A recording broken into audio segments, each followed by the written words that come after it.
ఆయన భిక్షాటనకి వెడితే బ్రహ్మచారిగా ఒక పేద బ్రాహ్మణి చిట్ట చివరికి ఇంత గొప్ప బ్రహ్మచారి వచ్చాడు తేజోమూర్తిని ఆయన చేతిలో భిక్ష వేయడానికి కూడా ఏమీ లేక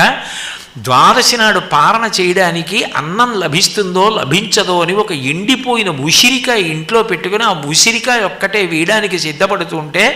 లక్ష్మీదేవిని ఉద్దేశించి స్తోత్రం చేశారు. చేస్తే లక్ష్మీదేవి నువ్వు అడిగితే ఇస్తాను, ఆమె గత జన్మలలో ఇలా పెట్టినది ఏమీ లేదు, ఏముందని నేను అడ్డుపెట్టి ఇవ్వను,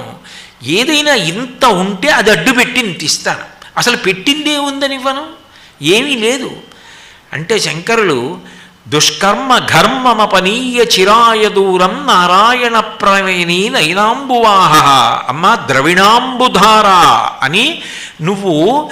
ఆమె యొక్క దుష్కర్మ గత జన్మ పాపం ఏదుందో దాన్ని నీ కడగంటి చూపుతో తొలగొట్టు.